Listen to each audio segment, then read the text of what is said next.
안녕하세요. 저희 아버지는 제가 아주 어렸을 때부터 언제나 이런 말씀을 자주 하셨습니다. 사람 마음이 다 너 같지 않다. 사람은 저마다 원하는 것도 다르고 생각하는 것도 달라. 내 마음과 상대 마음이 같을 거라고 생각하는 순간 지옥이 시작되는 거야. 아주 어렸을 때는 아빠가 해주시는 말씀이 무슨 말씀인지 당연히 알 수가 없었죠. 하지만 인생에서 가장 중대한 일 중 하나인 결혼을 통해 저는 아빠의 말씀이 무슨 뜻인지 아주 뼈저리게 깨달았답니다. 제가 어떤 일을 겪었는지 지금부터 말씀드려 볼게요. 저는 여유 있는 집에서 태어나 큰 걱정 없이 살았습니다. 물론 어렸을 때는 이게 당연한 줄 알고 컸기에 제가 얼마나 복에 겨운 사람인지 알지 못했어요.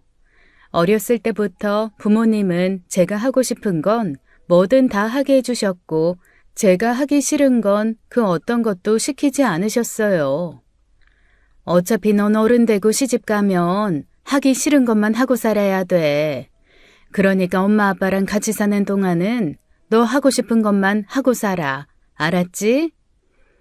엄마의 말뜻을 정확하게는 이해할 수 없어도 부모님이 절 많이 사랑하신다는 것은 잘 알 수 있었죠. 그렇게 무탈한 어린 시절을 보내고 좋은 학원에 좋은 과외 선생님도 만나 열심히 공부하며 좋은 대학도 무난하게 들어갔습니다. 너무 부끄러운 말이지만 대학에 들어오고 나서야 제가 얼마나 풍족하게 살아왔는지 알 수 있었어요. 조별 과제를 하려고 해도 아르바이트를 하는 친구들의 시간에 맞춰야 했고 어쩌다 학교 앞에 자취를 하는 친구네 집에 놀러 가면 제 방보다 작은 집에 부엌이며 화장실까지 있는 걸 보고 놀라기도 했습니다. 저는 그제야 입학하자마자 제 앞으로 차를 사주고 생활비나 학비 걱정 없이 학교를 다니게 해주는 부모님이 얼마나 축복받은 일인지 알게 되었죠. 좋은 집안에서 부족함 없이 자라 부모님의 큰 기대 없이 그저 제가 행복하게 사는 것, 저는 이렇게 당연한 삶을 살았습니다. 그에 비해 저희 남편은 저와는 완전히 다른 세계에 사는 사람이었어요. 지방 소도시에서 쭉 나고 자라 거기서 길을 쓰고 공부를 해서 농어촌 전형으로 대학교에 입학했죠. 남편은 아주 어릴 때부터 부모님이 싸우는 소리를 듣고 자랐다고 했어요. 집에는 언제나 빚이 산더미처럼 쌓여 있었고 시부모님은 아무리 열심히 농사를 지으셔도 언제나 가난하기만 하셨죠. 남편은 어떻게든 성공해서 가난을 벗어나야겠다는 일념뿐이었습니다. 언제나 최상위권 성적을 유지하면서도 등록금과 생활비를 벌기 위해 여러 아르바이트를 병행해야 했어요. 남들처럼 특히 저처럼 대학 생활의 낭만을 즐길 틈은 없었고 늘 돈과 미래에 대한 고민으로 가득 차 있는 사람이었죠. 저와 남편은 과도 달랐기에 접점은 없었지만 교양 수업에서 만나 조별 과제를 함께하게 되었습니다. 다른 친구들은 알바며 다른 수업이며 핑계를 대고 조별 모임에 소홀할 동안 남편은 그 많은 아르바이트와 다른 공부를 하면서도 조별 모임 과제에 성실하게 임했어요. 저는 그런 남편의 모습을 보며 저와는 다르게 어른 같다는 생각을 하게 되었죠. 저는 당시 대학생이 되었다는 기쁨에 공부도 뒷전이고 그저 매일 신나게 놀러 다니기만 했는데요. 저와는 다르게 하루하루를 치열하게 살아가는 남편의 모습이 멋있다고 생각했습니다. 그래서 남편에게 호감을 느꼈고 남편에게 거듭 대쉬를 했지만 남편은 지금 연애할 때가 아니라며 저를 몇 번이고 거절했죠. 하지만 10번 찍어 안 넘어가는 나무가 어디겠어요. 남편도 자신을 편견 없이 대해주는 저의 모습을 보고 끝내 마음을 열게 되었고 저희는 그렇게 CC가 되었답니다. 하지만 저희의 연애는 처음부터 순탄하지 않았어요. 가장 큰 문제는 당연히 저희의 경제적인 차이였죠. 데이트를 할 때마다 저는 아무렇지 않게 비싼 카페에서 커피를 마시고 비싸고 유명한 레스토랑을 찾아다니고 비싼 전시회 티켓도 턱턱 샀죠. 게다가 저는 첫 연애였고 남편을 너무 좋아했기 때문에 만날 때마다 남편에게 선물을 사주곤 했습니다. 하지만 이 모든 게 남편에겐 그저 부담일 뿐이었어요. 남편의 형편을 생각하면 감당할 수 없는 씀씀이었고 그렇다고 자기보다 어린 여자친구에게 늘 얻어먹기만 하는 것도 자존심이 상했을 거예요. 너한텐 별거 아닐진 몰라도 난 이런 데 올 때마다 긴장돼. 가격부터 보게 된다고. 처음엔 뭐 어때, 돈 많은 사람이 내면 되지라고 가볍게 생각했는데 시간이 지나면서 저희 둘 사이에선 미묘한 거리가 생겼죠. 그러던 어느 날이었어요. 저는 학교 앞 투룸에서 자취를 하고 있었는데요. 저희 과 후배 중에 제가 정말 아끼는 후배가 있었거든요. 그 친구도 제 남편만큼이나 어려운 환경 속에서 공부를 하는 친구였는데 아르바이트 하느라 성적을 유지하지 못해서 기숙사에서 떨어졌다고 했습니다. 그 친구는 남편보다 더 먼 지방에서 올라온 친구였고 당장 방을 구하자니 보증금이 턱없이 부족했죠. 처음에는 단순한 친절이었어요. 저는 외동으로 자라서 언제나 동생이 있었으면 했는데 이 동생은 정말 저를 친언니처럼 따랐거든요. 같은 학과 후배였고 힘든 사정을 들으니 도와주고 싶었죠. 동생의 사정을 들은 부모님도 동생을 딱하게 여겨 용돈도 몇 번 챙겨주셨고요. 그래서 저는 동생에게 내가 사는 집에 방이 하나 남으니 거기서 이번 학기를 보내고 다음 학기에 다시 열심히 해서 기숙사를 들어가 보라고 했습니다. 동생이 고맙다고 저를 부둥켜 안고 우는데 그 모습이 어찌나 딱하던지요. 저는 동생에게 월세도 받지 않고 동생은 미안하다며 자기가 관리비라도 내겠다고 해서 그러라고 했어요. 하지만 남편은 이 상황을 못마땅하게 여겼습니다. 너 너무 잘해주지 마. 그렇게 받기만 하는 사람들은 언젠간 네 뒤통수 치게 돼 있어. 무슨 말을 그렇게 냉정하게 해. 걔 그런 애 아니야. 진짜 착한 애야. 너는 너무 곱게 커서 진짜 아무것도 몰라. 그런 애들 처음에나 고마워하지. 나중에는 네 호의를 당연하게 여긴다고. 그러다가 네가 그 이상 안 해주면 서운해하기 시작할걸? 없이 자란 애들은 어쩔 수 없어. 몸이 가난하면 마음도 가난해지는 법이야. 저와 동생의 우정을 의심하는 남편을 볼 때마다 저는 보란듯이 잘 지내주겠다며 콧방귀를 꼈죠. 동생은 예상했던 것보다 1년 정도 더 저희 집에 머물렀지만 제가 어학연수를 떠나게 되면서 다시 기숙사로 들어가게 되었습니다. 언니가 어학연수 가 있을 동안 그냥 이 방 계약하고 있으면 내가 계속 살아도 되는데. 나 어학연수 끝나고 다시 본가로 들어가려고. 우리 집 이번에 이사해서 학교랑 가까워졌거든. 언니 집에 넓게 사는 거 좋았는데 아쉽다. 기숙사 가면 또 코딱지만한 방에서 둘이 살아야 되잖아. 하하, 그러게. 제가 어학연수를 다녀올 동안 남편은 좋은 회사에 취직하기 위해 열심히 스펙을 쌓았습니다. 몰랐는데 대기업에 취업하기 위해서는 미리 봐둬야 하는 시험들도 많고 준비할 것도 많더라고요. 반년 만에 만난 남편은 이전보다 훨씬 수척해 있었어요. 왜 이렇게 살이 빠졌어? 이번에 토익 2번 보느라 응시료만 20만 원 썼거든. 가뜩이나 공부할 시간 없어서 아르바이트 줄였는데 요즘 하루에 한 끼 먹고 살아. 그래서 공부가 돼? 사람이 밥을 먹어야지. 저는 한 끼도 못 먹었다는 남편을 끌고 고깃집에 가서 고기를 실컷 먹였어요. 남편은 정말 고기 구경 한번 못 해본 사람처럼 먹더라고요. 그 모습이 너무 가슴이 아팠습니다. 남편의 취업 준비에는 돈이 많이 들었어요. 학원비, 면접용 정장, 각종 시험 비용까지 남편은 한 푼도 허투루 쓸 수 없는 형편이었죠. 그래서 저는 남편이 취직할 때까지 돕기로 마음먹었어요. 내가 오빠 취업할 때까지 도와줄게. 오빠 알바 그만두고 취업 준비 열심히 해. 내가 학원비랑 시험비 보태줄게. 어떻게 그래? 어차피 오빠 취업하면 우리 결혼할 건데 미리 살림 합친다고 생각하면 되지. 걱정하지 마. 오빠는 그냥 열심히 공부해서 빨리 취직하면 돼. 그게 날 돕는 거야. 남편은 저의 도움을 못내 부담스러워 하면서도 결국 그 도움을 받았습니다. 그리고 다행히 취업 준비 1년 만에 남편은 원하는 대기업에 합격할 수 있게 되었죠. 사실 저희 부모님은 제가 졸업하고 아빠의 사업을 물려받길 원하셨는데요. 저는 연애 중이던 남편과 하루빨리 결혼해서 가정을 꾸리고 싶은 마음뿐이었어요. 그래서 저는 남편이 취업을 하자마자 부모님께 인사를 드리러 갔죠. 저희 아빠는 빨리 결혼하고 싶어하는 저를 아쉬워하셨지만 성실해 보이는 남편의 인상을 보고 믿음직스럽다며 결혼을 허락해 주셨어요.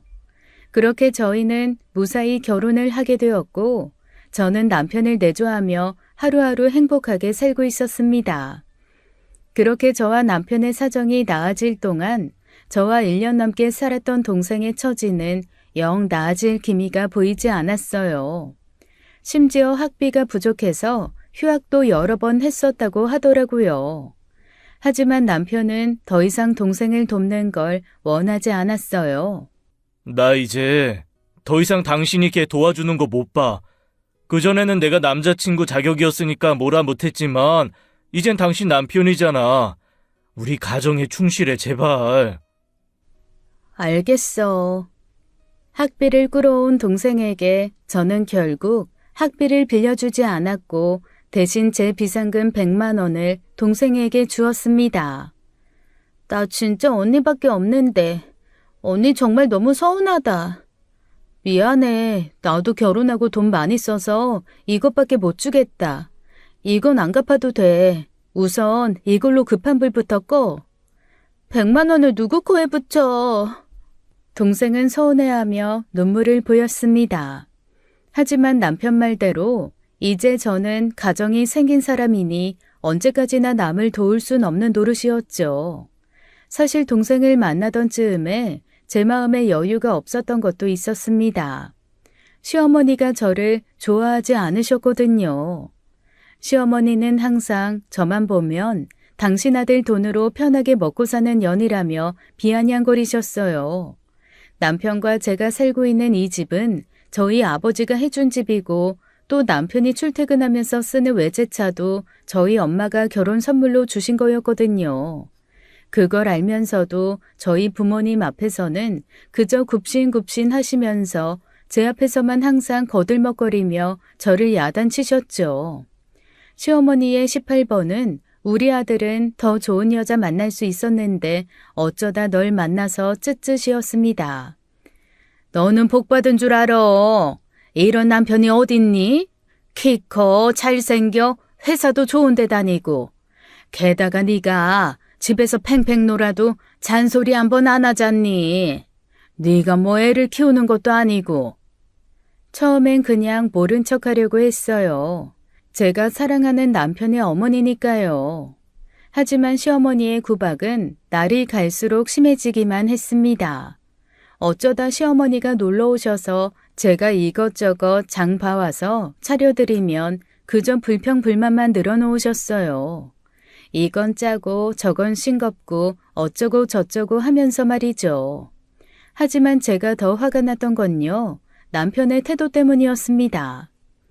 어머니가 저렇게 나한테 모진 말을 하는데 어쩜 당신은 내 편 한 번 안 들어줘? 우리 엄마가 시골 분이시고 옛날 분이셔서 그래. 아이 게다가 저 꼬장꼬장한 양반 앞에서 네 편이라도 들어봐라. 더 난리 날걸. 내가 가만히 있는 게 우리 집 평화를 위한 길이야. 그리고 어차피 잘 오시지도 않으시잖아. 아이 오면 좀 잘해드려. 뭘 잘 안 오셔. 그 먼 거리를 2주에 한 번씩 오시는데. 그렇게 따지면 장모님은 주마다 오시는데 그럼 난 안 힘드냐? 당신이 뭐가 힘들어? 우리 엄마는 오면 나나 당신 손 하나 까딱 안 하게 하는데. 어머니도 그 먼 곳에서 김치 들고 오시잖아. 남편은 대수롭지 않다는 듯 어깨를 으쓱하며 말했죠. 실제로 저희 부모님 먹을 김치까지 바리바리 싸우시긴 하셔서 할 말이 없었지만요. 그리고 뭐가 옛날 분이야? 우리 엄마랑 몇 살 차이도 안 나시는데. 아이고, 도시 아줌마랑 시골 아줌매가 같냐? 엄마 원래 그런 사람이야. 신경 쓰지 마. 듣기 좋은 꽃노래도 반복되면 지겹다는 말이 이런 걸까요? 시어머니가 올 때마다 힘든 내색을 좀 했더니 처음에 무심하게 대꾸하던 남편은 점점 저에게까지 화를 냈습니다. 내가 밖에서 얼마나 힘든데 집에서까지 이런 이야기를 들어야 돼. 알겠어. 내가 엄마 오지 말라고 할게. 그럼 됐지? 시어머니가 방문하시는 날은 무조건 저희가 싸우는 날이 되어버렸죠. 그러다 문득 깨달았던 것 같아요. 남편은 처음부터 저를 지켜줄 생각이 없었다는 걸요. 제가 뒷바라지해준 세월은 이미 다 까먹었는지 남편은 슬슬 집에서 살림하는 저를 하루 종일 노는 사람 취급하더라고요. 대학 졸업하자마자 결혼을 한 건 저뿐이어서 대학 동기들은 모두 회사를 다니느라 바빴거든요. 그러니 나가 놀려고 해도 놀 사람이 없는 거예요. 그때 마침 동생으로부터 오랜만에 연락이 왔습니다. 언니, 잘 지내? 결혼 생활은 어때? 할만해? 저는 당장 동생을 만나 그동안 있었던 일을 하소연하기 시작했어요. 시어머니한테 혹독한 시집살이를 당하고 있다는 말은 저희 친정 엄마한테도 할 수 없었기 때문이었죠. 동생은 제 말을 들으면서 저보다 더 화를 내주었어요. 그 할머니 진짜 미친 거 아니야? 언니도 그걸 그냥 가만히 있어? 말을 했어야지. 이 집도 대영 씨가 끌고 다니는 차도 다 우리 엄마 아빠가 해준 거다. 왜 말을 못해? 모르겠어.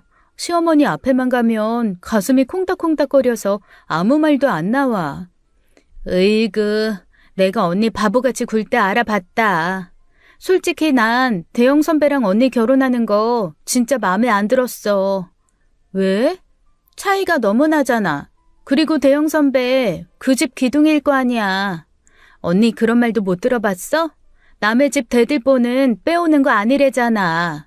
그 집에서는 그 선배가 유일한 빛이자 희망이자 기둥인데 그걸 언니가 홀랑 빼온 거잖아. 동생에게 하소연해봤자 해결되는 건 없었지만 그래도 이렇게 털어놓고 나니 마음의 위안이 되더라고요. 동생은 다행히 그동안 학자금 대출을 받아서 졸업도 하고 회사에 취직도 했더라고요.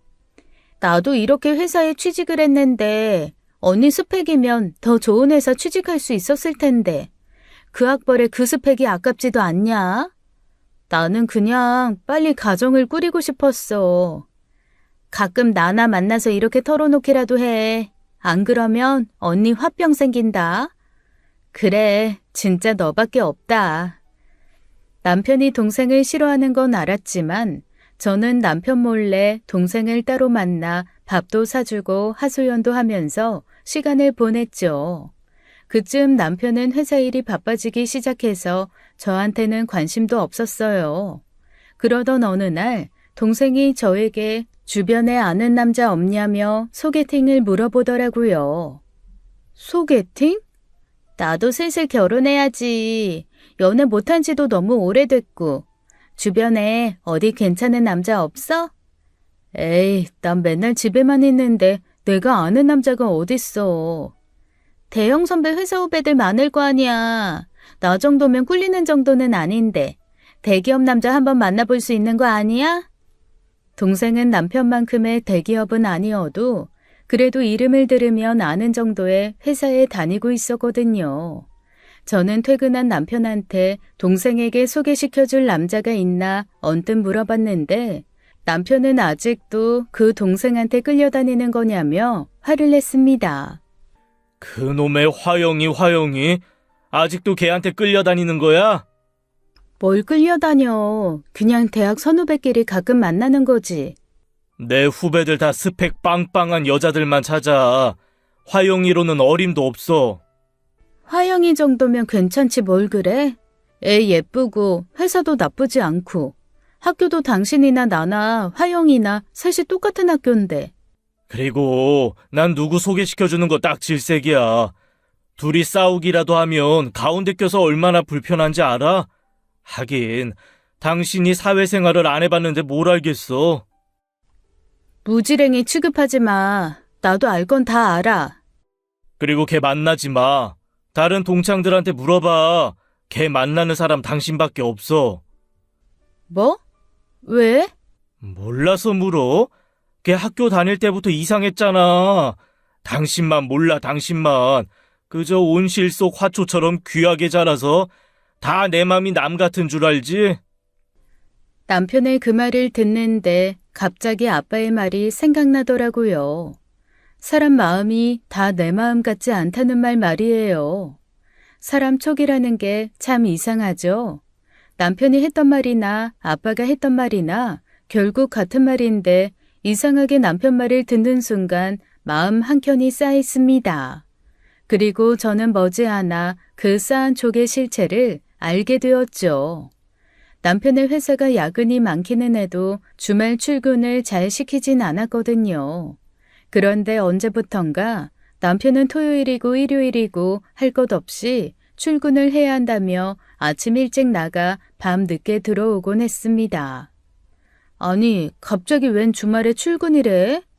이번에 경연진 싹 물갈이 되면서 사람을 아주 수도꼭지처럼 쥐었자. 이놈의 회사 관두든지 해야지. 힘들겠다. 도시락 좀 싸줄까? 어? 그래주면 고맙지. 동료들이랑 먹게 넉넉하게 싸줘. 처음엔 의심할 여지도 없이 도시락까지 들려보내주며 남편을 배웅해줬죠. 그러다가 모처럼 남편이 주말에 쉬느라 집에서 자고 있길래 저는 남편 차 실내 청소나 해줄 생각으로 주차장에 내려갔어요. 역시나 차 안은 무슨 돼지우리 같더라고요. 쓰레기통도 싹 비워주고 쌓여있는 커피컵도 하나하나 버려주는데 커피컵에 꽂혀있던 빨대에 립스틱 자국이 있더라고요. 여자 동료를 태웠나 싶었는데 이번엔 대시보드에서 구겨진 영수증을 발견했어요. 바로 경기도 저 멀리 톨게이트 영수증이었죠. 남편의 회사는 서울이었고 경기도 너머로는 갈 일이 없는 걸로 알고 있었는데 톨게이트 영수증은 여기저기 다양한 지역으로 쌓여 있었습니다. 그리고 결정적으로 뒷좌석을 청소하던 저는 여자의 스타킹을 발견하게 되었죠. 우선은 모른 척 집으로 돌아와 쓰레기를 모조리 버리고 스타킹과 톨게이트 영수증은 몰래 잘 숨겨두었어요. 정말 별의별 생각이 다 들더라고요. 진짜 바람이면 어떡하지? 그럼 당장 이혼해야 하나? 한순간 평화는 깨지고 하루하루가 의심과 더러운 상상으로 고통스러워졌습니다. 한번 의심스러운 눈으로 남편을 바라보니 남편의 모든 행동이 의심스러워 보였어요. 핸드폰을 손에서 놓지 않았고 제가 앉아있다가 일어나기만 해도 황급히 화면을 닫아버리곤 했죠. 오늘도 야근이야? 중요한 프로젝트 막바지라. 아유, 나도 진짜 지겨워 죽겠다. 남편은 도살장에 끌려가는 소마냥 축 처져서는 나갔죠. 저것도 다 연기라는 생각에 팔에 소름이 돋았습니다. 저는 주차장에서 남편의 차가 빠져나갔다는 알람을 듣고 바로 택시를 잡아 남편을 따라갔어요. 역시나 남편의 차는 회사가 아닌 다른 쪽으로 향하고 있었어요. 택시 아저씨는 저 대신 혀를 끌끌 차며 미행에 최선을 다해 주셨죠. 혹시 모르니까 지금 남편 차 쫓아가는 거나 남편이 내리는 거 찍어둬요. 어떻게 써먹을지 모르니까. 얼뜨기처럼 가만히 있는 저에게 기사님이 말씀해 주셨고 저는 기사님 말대로 남편의 차를 뒤쫓는 영상과 남편이 내리는 찰나도 핸드폰으로 찍어두었습니다. 남편이 들어가는 곳은 고급 레스토랑이었어요. 남편은 익숙하게 발렛을 맡기고는 레스토랑에 들어갔습니다. 저는 택시에서 내려 멀찌감치 서서 한참을 기다렸고요. 마침내 레스토랑에서 남편이 나왔고 저는 급하게 핸드폰을 찍어 촬영을 시작했죠. 그런데 남편과 레스토랑에서 함께 나온 여자는 다름 아닌 화영이었습니다. 남편은 동생의 허리를 감싸 안았고 동생은 남편에게 몸을 기대며 다정하게 웃고 있었어요. 그러더니 남편이 동생의 머리를 쓰다듬고 그녀의 턱을 살짝 들어올리며 키스까지 하는 게 아니겠어요? 남들 다 다니는 길거리에서 말이에요. 하마터면 들고 있던 핸드폰을 떨어뜨릴 뻔했습니다. 저는 정말 이를 꽉 깨물고 벌벌 떨리는 심장을 진정시키며 남편과 동생의 모습을 찍었어요. 두 사람은 당당하게 팔짱을 끼고 발렛해 놓은 차를 기다렸습니다. 그리고 웨이터가 차를 빼오자 차에 올라탄 후 유유히 사라지더군요. 너무 믿고 싶지 않았지만 남편의 차는 근처 호텔에 멈춰 섰습니다. 호텔 로비에서 체크인을 마치고는 엘리베이터로 향하더라고요. 저는 더 이상 숨어있을 의지도 힘도 없이 그들을 따라갔습니다. 엘리베이터를 기다리던 동생이 무심결에 뒤를 돌아보다 저와 눈이 마주쳤어요. 저는 동생이 저를 발견하면 놀라거나 부끄러워하거나 하다못해 도망을 갈 줄 알았습니다. 그런데 동생은 아주 해맑고 화사하게 웃으며 인사를 하더라고요. 어머, 언니, 여긴 웬일이야? 너 지금 웃으면서 나한테 인사하는 거야? 그럼 뭐 울 수도 없잖아. 이미 다 알고 온 것 같은데. 오히려 동생 옆에 서 있던 남편이 놀라더라고요. 남편은 헛기침을 하며 시선을 피하는데 동생은 그런 남편을 바라보더니 태연하게 말했습니다. 뭐 언니도 왔으니까 이제 다 말해버릴까? 나도 슬슬 몰래 만나는 거 힘들긴 했어. 뭐? 언니 원래 뭐든 나랑 나눠 쓰는 거 좋아했잖아. 남편도 나눠 쓴다고 생각해. 너 그게 무슨 말이야? 대체? 쪽팔리게. 여기서 이러지 말고 집에 가서 얘기해. 나 집에 가 있으면 니들 둘이 호텔에서 할 짓 다 하고 나서 그러고 얘기하자고? 어머 언니, 너무 상스럽게 굴지 마. 부잣집 아가씨가 이게 무슨 교양 없는 짓이야? 언니 남편이 언니랑 사는 게 너무 힘들다고 해서 내가 잠깐 위로해 주는 거야. 내가 언니 남편 힘들어할까 봐 위로해 준 거야. 하지만 이건 악몽의 시작에 불과했습니다. 제가 충격에서 벗어나기도 전에 더한 일이 생겨버렸으니까요. 얘기 들었지? 화영이가 임신을 했댄다. 아들일 것 같대. 네가 결혼하고 몇 년 동안 못 가진 애를 화영이는 뒤로 만나도 금방 가지는구나. 에휴, 조강지쳐도 다 옛말이지. 요즘은 애 가진 사람이 본처되는 거야. 어머니, 지금 그걸 말씀이라고 하시는 거예요? 어쩌겠니? 네가 물러나줘야지. 그렇다고 우리 손주를 엄마 없는 애로 키울 거야? 남의 손에 기르게 할 거냐고. 말도 안 되지 그건. 이제 며느리 자리 바뀌는 게 맞다. 너도 이제 순순히 인정하고 물러나. 애까지 가진 동생은 이미 시어머니를 만나 며느리 행세를 하며 지내고 있었던 거였어요. 심지어 그동안 아무리 노력해도 임신할 수 없었던 저와는 달리 한 번에 임신을 해왔으니 시어머니 입장에선 탐날만도 했겠죠. 20살 때 처음 남편을 만나 지금까지 헌신했더니 헌신짝처럼 버려지게 된 제 신세가 한심했습니다. 다시 혼자가 된 저는 결국 부모님에게 이 모든 사실을 털어놓을 수밖에 없었어요. 모든 사실을 알게 된 아빠는 노발대발하시며 남편을 죽여버리겠다고 하셨습니다. 아빠, 저 그냥 조용히 이혼하고 싶어요. 아무것도 하고 싶지 않아요. 그냥 이혼만 시켜주세요. 울면서 말하는 저를 보던 아빠의 심정이 어땠을지 감히 상상도 안 됐습니다. 애지중지 꽃처럼 귀하게 키워놨더니 남편한테 버림이나 당하고 그것도 가장 친한 동생에게 남편을 뺏기기까지 했으니까요. 부모님께도 너무 죄송하고 창피하고 정말이지 아무것도 하고 싶지가 않았습니다. 다행히 남편이 이혼 의지가 강했기에 저희는 합의 이혼으로 빠르게 정리할 수 있었어요. 저희가 살던 집은 빠르게 처분했고 남편이 타던 차는 괘씸하다며 아빠가 빼앗으셨죠. 그걸로 남편이 저에게 얼마나 욕을 하던지 나중엔 그냥 화도 안 나고 황당하기만 했습니다. 진짜 있는 사람들이 더 하다고 그깟 차 얼마나 한다고 그걸 뺏어가냐? 그깟 차 얼마 안 하면 네가 하나 사. 화영이한테 사달라고 하든가. 니네 집구석은 그게 문제야. 돈 좀 썼다고 사람 그지 취급하고 내가 괜히 딴 여자를 만나는 줄 알아? 다 니네 아빠랑 니네 엄마 때문이야. 니가 이혼당하는 거 다 니네 부모가 널 막 키워서라고. 저는 남편의 막말에 도저히 참지 못하고 뺨을 한 대 갈겨줬습니다. 그렇게 남편과의 짧지 않은 결혼 생활이 막을 내렸죠. 이혼 후 저는 한동안 힘든 시간을 보내야만 했습니다. 이혼을 했다는 사실보다도 믿었던 사람들에게 배신당한 후유증이 어마무시했죠. 남편의 말대로 온실 속 화초처럼 곱게 자라기만 해서 누군가가 제 뒤통수를 이렇게 칠 수 있다는 생각은 단 한 번도 해보지 않았거든요.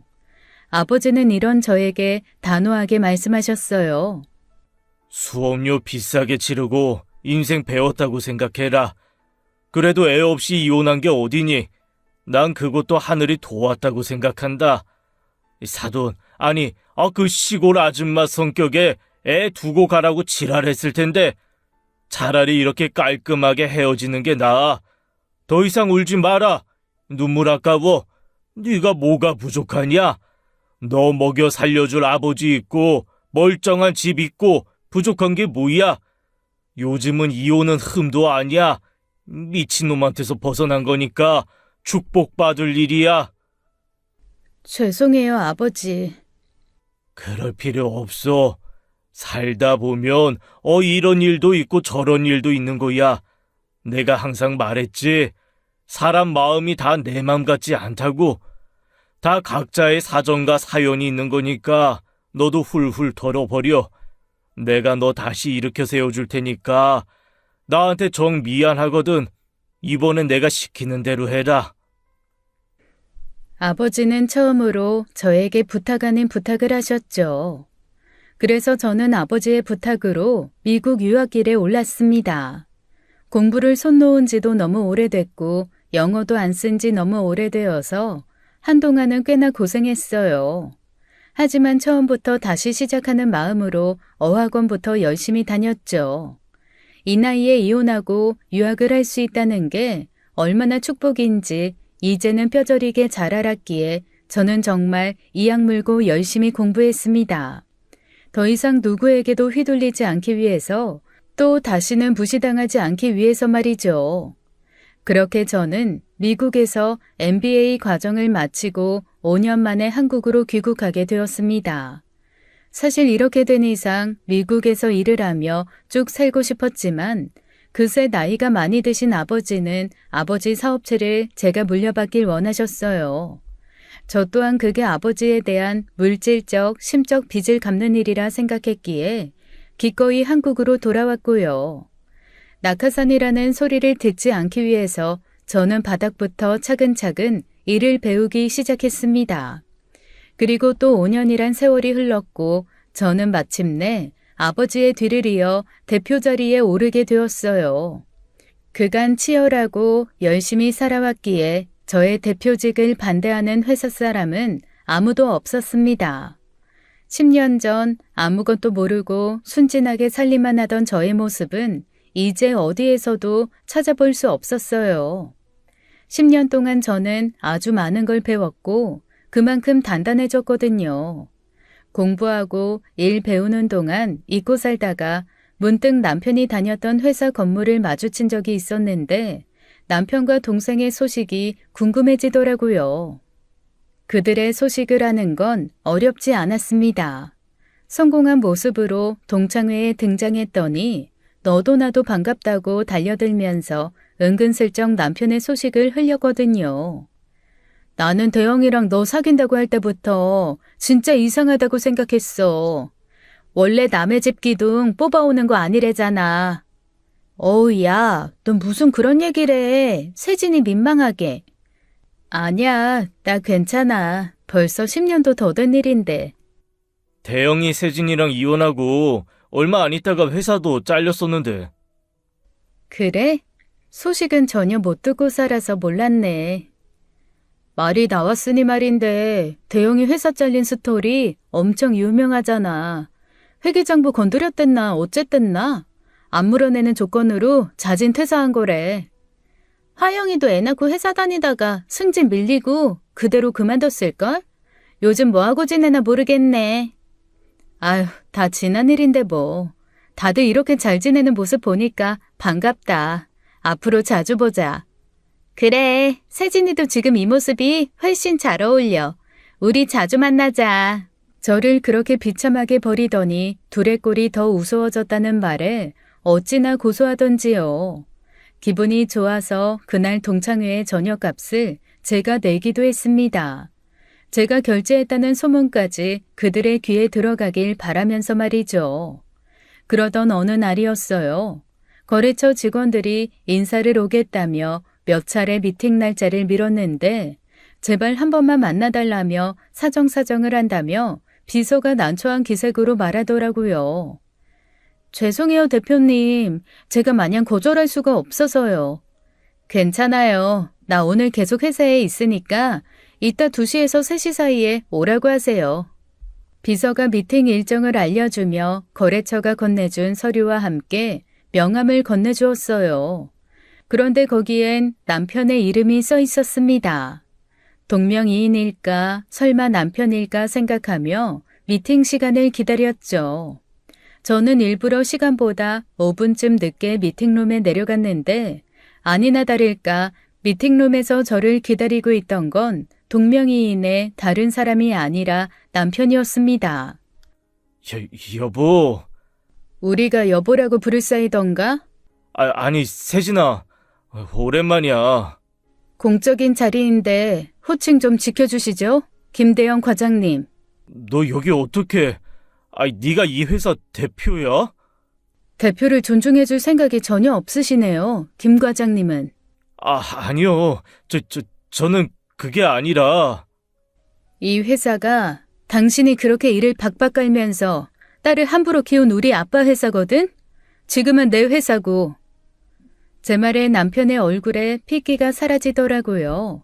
아까 비서에게 전해 들은 말로는 이 회사의 올해 실적이 부진해서 저희와 계약을 하지 않으면 아주 곤란한 상황이라고 했었거든요. 남편은 서류 검토를 하는 제 앞에서 땀을 뻘뻘 흘리며 제 눈치를 봤습니다. 그 꼴이 어찌나 우습던지 하마터면 깔깔거리며 웃을 뻔했어요. 사실 제가 지금 좀 곤란한 상황이에요. 원래 다른 곳에서 구두 계약까지 다 마쳤었는데 갑자기 계약을 빼가지고 제가 지금 아주 난처한 상황이거든요, 대표님. 그럼 우리 회사가 꽝 대신 닭이라는 뜻이네요. 저흰 꽝이 되고 싶지 닭은 되기 싫은데. 그런 뜻은 절대 아니고요. 세진아, 나 한 번만 살려주라. 그래도 우리가 예전에 부부였는데 옛 정을 생각해서라도 한 번만 도와주면 안 되겠냐? 예정? 예정 중요하지. 그래, 도와줄게. 남편은 도와준다는 제 말에 얼굴이 화색이 되더라고요. 제 속을 알 리가 없는 남편은 제 도장 꽝 찍힌 계약서를 들고 신나서 돌아갔습니다. 저는 바로 남편의 회사 사장님을 따로 불러 저녁 초대를 했죠. 갑작스런 초대에 사장님도 놀라셔서 바로 오시더라고요. 김 과장한테 말씀 들었습니다. 아주 화끈하게 해주셨다고요. 근데 상의 드릴 일이 있어서요. 혹시 그 계약건 담당자는 계속 김 과장님으로 가는 건가요? 예, 아무래도 계속 김 과장이 맡고 있던 건이라서 왜 그러십니까? 사실 아까 김 과장님이 다른 회사에서 계약하려다가 말았다면서 저희를 좀 스페어 타이어 취급하시는데 솔직히 기분이 좀 좋지는 않았습니다. 그래도 사장님이 저희 아버지와 워낙 오래된 사이고 요즘 어렵다고 하시니까 제가 이번엔 해드렸는데 김 과장님은 같이 일하기는 좀 어렵겠네요. 스페어 타이어라뇨? 가당치도 않습니다. 아닙니다. 저희 절대 그렇게 생각한 적 없습니다. 김 과장이 원래 좀 경솔한 타입이라서 정말 죄송합니다. 사장님이 사과하실 일은 아니고요. 담당자만 바꿔서 바로 진행하시죠. 예, 알겠습니다. 담당자 바로 교체해서 진행하도록 하겠습니다. 불쾌하셨다면 정말 다시 한번 사과드립니다. 며칠 뒤 남편의 회사로부터 바로 연락이 오더라고요. 새 담당자 배치해서 바로 진행하겠다고요. 당연히 남편도 이 사실을 알았겠죠.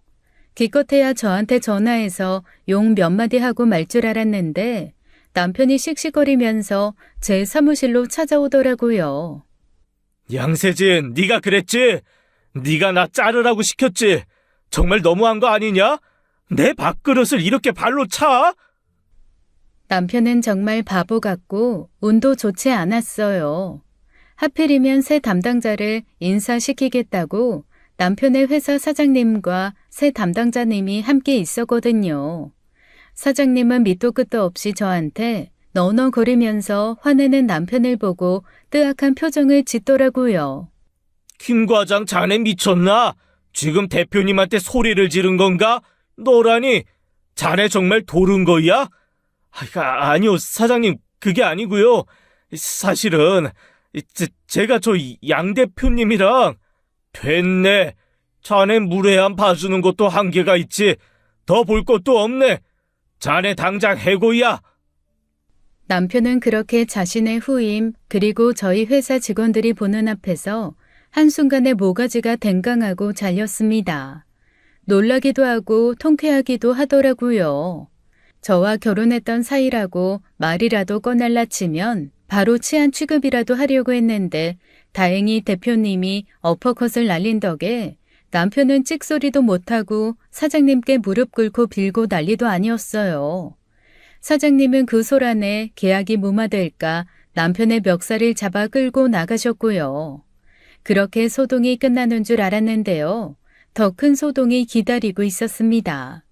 바로 남편과 재혼한 화영이었어요. 남편이 잃은 건지 따로 알아본 건지 제 사무실에 씩씩거리면서 들어오더라고요. 그런데 10년 전까지만 해도 세련되고 멋진 스타일이었던 화영이가 아주 촌스럽고 누가 봐도 아줌마스러운 모습으로 나타났습니다. 사실 처음엔 화영이인 줄 알아보지 못했어요. 내 남편을 뭔데 잘라? 저는 차분하게 커피를 한 모금 마신 후 대꾸했어요. 제가 차분하게 대답하자 오히려 화영이는 더 길길이 날뛰었죠. 네 남편이 아니라 회사에서 자른 거야. 난 아무 상관없어. 거짓말하지 마. 네가 뒤에서 조종한 거잖아. 마음대로 생각해. 근데 너 이제 백수 남편 데리고 어떻게 살려고 그래? 이렇게 나한테 따질 시간 있어? 너도 회사 잘렸다며. 동생은 분을 사귀지 못하며 소리를 질렀습니다. 야, 너 정말 못됐다. 내가 예전에 너한테 헌신을 다했는데. 네가 나한테 헌신을 다했다고? 헌신을 다한 건 나지. 헌신적으로 너한테 월세 내줘, 생활비 꺼줘, 학비도 내줘. 그래서 너 내 남편도 같이 쓴 거잖아. 안 그래? 제 말에 동생은 아무런 대꾸도 못하더라고요. 그나저나 사이 좋나 보네. 남편이 회사 잘렸다고 바로 이렇게 득달같이 찾아오고. 난 너랑 김대영이랑 사이 안 좋은 줄 알았는데. 그게 무슨 소리야? 너 딴 남자 만나잖아. 저의 회심의 일격에 동생의 얼굴이 단번에 새파래졌습니다. 저는 핸드폰을 꺼내 녹화된 영상을 보여줬습니다. 동생이 다른 남자와 호텔에서 팔짱을 끼고 걸어가는 장면이 찍힌 사진이었어요. 동생은 얼굴이 하얗게 질리더니 믿기지 않는다는 듯 저를 바라봤죠. 너 내 뒷조사하고 다니니? 왜? 나랑 내 남편이랑 헤어지면 네가 다시 만나게? 내가 미쳤니? 그럼 패급 인간이랑 다시 합치게. 미팅하러 호텔 갔다가 어디서 많이 본 애가 하도 기따갑게 교태를 부리길래 누군가 했더니 너여서 찍어본 거야. 너 네가 팔짱 낀 남자가 누군지는 알기나 해? 그게 무슨 말이야? 너 알고 만나는구나? 네 남편 회사 사장인 거. 방금까지 바락바락 대들더니 저의 한마디에 동생은 아무 말 못하고 그 자리에서 얼어버렸습니다. 사실 제가 처음부터 알고 있던 건 아니었어요. 다른 회사 거래처와 미팅을 하러 호텔에 갔다는 말도 우연히 본 게 동생이라는 말도 사실이었어요. 다만 어떻게 쓸지 몰라 그저 가지고만 있었는데 이렇게 동생 본인에게 보여줄 거라고는 저도 예상하지 못한 부분이었죠. 제 말에 동생은 태도를 돌변하더니 무릎을 꿇고 싹싹 빌었습니다. 언니, 내 남편, 언니 남편, 그러니까 세아 아빠한테 말할 거 아니지? 말하면 안 돼. 나 이혼당하면 나 지금 개털이야. 애랑 빈몸으로 쫓겨나. 언니 우리 시어머니 얼마나 무서운 사람인 줄 알잖아. 나 딸 낳았다고 아직도 구박해. 10년이 넘었는데. 근데 내가 바람까지 핀 거 알아봐. 그 미친 할매가 나 죽이려고 할걸? 언니 남편도 성격 장난 아니야. 언니는 모르지. 그 새끼 툭하면 진짜 나 때리려고 하고 내가 오죽하면 다른 남자를 만났겠어 언니. 그건 내 알바가 아니지. 근데 뭐 내가 이제 와서 니네 둘 갈라놔봐야 뭐 하겠니? 나한테 뭐가 떨어진다고. 그래 맞아. 이제 와서 우리가 헤어진다고 언니 인생이 뭐 얼마나 달라지겠어? 언니는 지금도 너무 잘 나가잖아. 우리 같은 건 있고 그냥 언니 혼자 잘 살아. 제발. 제 앞에서 남편과 본인을 뻔뻔하게 우리라고 하는 동생을 내려다보며 저는 우선 알겠다고 하고 동생을 돌려보냈어요. 동생은 제 말을 100% 믿는 것 같진 않았지만 우선은 돌아갈 수밖에 없었겠죠. 한번 찾아오는 게 어렵지 그 뒤로는 두 사람이 하루가 멀다 하고 저한테 전화를 하고 찾아오고 난리도 아니었습니다.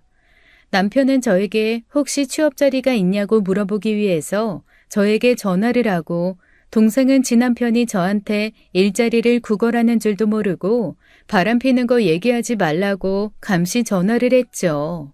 코미디가 따로 없었어요. 사무직 아니어도 괜찮겠어? 그럼 내가 지금 뭐 가릴 처지냐? 내 딸 학원도 보내야 되고 사실 지금 우리 엄마도 좀 편찮으셔서. 그래 그럼 내가 아는 사장님한테 번호 넘길 테니까 연락 오면 잘 받아. 또 성질 부리다가 내 이미지까지 다 깎아먹지 말고. 정말 고마워. 근데 너는 그래도 네 옛 시어머니인데 엄마 아프다는 말에 안부도 안 물어보냐? 넌 우리 엄마 아빠 안부 물어봤니? 옛 장인어른 장모님인데. 일자리 알아봐줘서 고마워. 제가 남편을 연결시켜준 일자리는 골프장 관리 직원이었습니다. 아버지 친구분 중에 골프장을 크게 운영하시는 분이 계셨는데 거기도 저희 집처럼 그 집 아들이 이어받아서 운영했거든요. 저는 골프를 좋아하진 않지만 그래도 접대 때문에 가끔 가곤 했는데 그때 친분을 쌓아둔 분이었어요. 제 사정을 듣더니 관리직으로 넣어줄 수 있다고 하셔서 그렇게 연결을 해주었죠. 저도 몰랐는데 관리인이라는 게 엄청 힘든 일이더라고요. 하루 종일 골프장 밖을 돌아다녀야 하고 고객들도 관리해야 하고 할 게 많은 일이었습니다. 그만큼 보수도 괜찮았지만요. 사업하면서 친해진 다른 사장님과 함께 골프를 치러 갔다가 우연히 남편을 만났는데 일한 지 몇 달도 안 됐는데 얼굴이 새까맣게 그을렸더라고요. 나랑 살 때는 항상 사무직으로 일하느라 얼굴도 뽀샤시했던 사람이 무슨 노가다 일하는 사람 마냥 꾀재재해진 걸 보면서 인생사 참 어떻게 될지 모른다 생각이 들었습니다. 하지만 제가 남편에게 이 일을 알선해준 이유는 따로 있었어요. 제가 제 지인들과 골프를 치고 있는데 저 멀찍이서 남편의 사장이었던 거래처 사장님이 오더라고요. 옆구리에는 화영이를 끼고 말이죠. 화려하고 촌스러운 골프웨어를 입고 사장님께 어찌나 교태를 부리던지 같이 간 지인분도 저 사람 말투 너무 이상하다고 제게 귓속말을 하더라고요. 오빠, 나 진짜 백 안 사줄 거야? 접대는 사준다고 약속했잖아. 거 기다려봐봐. 아니, 나도 지금 사정이 어렵다니까. 그래도 모처럼 나 쉬는 날 너 데리고 이렇게 골프 치러 왔잖냐. 그래서 내가 오늘 서비스 기가 막히게 해준다고 했잖아. 오빠 오늘 밤 기대해도 좋을걸? 한참 사장님 팔에 붙어서 아양을 떨던 동생은 저와 눈이 마주치고는 화들짝 놀라더라고요. 저는 그냥 어깨를 으쓱하고는 지인들과 마저 공을 쳤습니다. 그리고 마침내 제가 기대하던 순간이 다가왔어요. 야, 진아영, 너 지금 뭐 하는 거야? 골프장 차를 운전하며 고객을 태워다 주던 남편이 자신의 전 사장님의 팔에 붙어 아양을 떨고 있는 동생을 발견하게 된 겁니다. 사장님은 사장님대로 남편을 보고 놀라더라고요. 보아하니 사장님은 자기 옆구리에 끼고 있는 여자가 남편과 결혼한 사이라는 걸 모르는 것 같았어요. 아이, 자네 여기서 일하는가? 사장님, 지금 남의 마누라랑 뭐 하는 짓입니까? 그게 무슨 소리야? 남의 마누라라니, 누가? 자기야, 그게 아니라... 여보, 내 말 좀 들어봐. 누가 네 여보야, 이 걸레 같은 년아. 나는 하루 종일 땡볕에서 쎄 빠지게 일하고 있는데 너는 남자랑 노닥거리기나 해? 아, 아파. 이거 안 나? 야, 너 내가 회사 잘리고 골프장에서 일하니까 웃었냐? 네가 어떻게 나한테 이럴 수가 있어? 내가 오죽하면 이러겠냐. 오죽하면. 네가 돈만 잘 벌어왔어 봐. 내가 남자들 등쳐먹고 사는지. 나라고 이 늙은 영감탱이 비위 맞춰가면서 돈 타내는 게 쉬운 일인 줄 알아? 너 때문에 내 인생도 다 망했어. 알아 몰라? 세진 언니 때문에 괜히 너랑 엮여서 내 인생도 시궁창 됐다고. 동생은 남편한테 바락바락 소리를 지르더니 이내 잔디밭에 주저앉아서 엉엉 울더라고요. 그 근방에서 골프 치고 있던 온갖 사람들이 다 몰려와서 이 더럽고 추잡한 치정극을 구경했죠. 제 지인도 입이 떡 벌어져서 구경하더라고요. 심지어 남편은 지 분을 이기지 못하고 동생을 쥐어패고 사장님한테도 주먹을 날렸죠. 문제는 어쨌든 동생과 사장님은 이 골프장의 회원이라는 거고 남편은 이 골프장의 직원이라는 점이었습니다. 그러니까 이 더러운 치정극의 결론은 골프장 직원이 골프장 회원을 폭행한 폭행 사건으로 마무리가 되었습니다. 생각보다 스케일이 커진 복수극에 저는 입을 가리고 크크 웃었어요. 알고 보니 화영이는 여러 회사를 전전하다가 도저히 재취업할 길이 없던 와중 자신을 유혹한 한 사장님의 꼬드김에 넘어가 불륜을 시작했나 봐요. 뭐든 처음만 어렵지 들키지만 않으면 일이 커지는 건 순식간이잖아요. 남자랑 좀 자주고 비위 좀 맞춰주면 돈을 다발로 주니까 아예 꽃뱀짓을 직업으로 삼았던 거였습니다. 제 거래처 사장님 말고도 화영이에게 돈 뜯긴 사람이 한둘이 아니었어요. 돈도 참 다양한 방법으로 뜯어가더라고요. 어떤 사람은 화영이가 미혼모인 줄 알고 어떤 사람은 노처녀인 줄 알고 또 어떤 사람은 미망인인 줄 알았대요. 그렇게 온갖 거짓말을 해대며 이 남자 저 남자에게 돈을 뜯어먹고 살았던 거예요. 그래도 한때는 좋은 대학을 나와서 꽤 괜찮은 회사를 다니며 금빛 미래를 꿈꿨던 아가씨 시절이 있던 애였는데 화영이의 인생이 이렇게 시궁창에 처박힌 걸 보고 있자니 저도 기분이 묘했습니다. 남편은 당연히 골프장에서 잘렸어요. 사실 골프장 사장님한테도 난처하다고 연락이 와서 거듭 사과를 드렸네요. 정말 죄송해요. 저도 거래처 직원으로만 알아서 그렇게까지 집안 사정이 복잡한 사람인 줄 몰랐어요. 제가 사과의 뜻으로 제 동창회 친구들 데리고 가서 연간 회원권 많이 끊을게요. 정말 죄송해요, 사장님. 아니에요. 대표님이라고 뭐 그런 미친놈인 줄 어떻게 알았겠습니까? 그나저나 골프장 소문 안 좋게 날까봐 걱정이에요. 걱정 마세요. 사람들은 그런 건 금방 잊어요. 그리고 그게 골프장 문제인가요, 뭐? 그 사람들 문제죠. 안 좋은 소문 있거들랑 제가 어떻게든 싹 없애드릴게요. 그렇게 제 복수극이 화끈하게 마무리가 됐다고 생각했거든요. 그런데 생각지도 못하게 보너스를 받았답니다. 너 솔직히 말해. 너 진아영이랑 짰지? 이번엔 또 뭐야?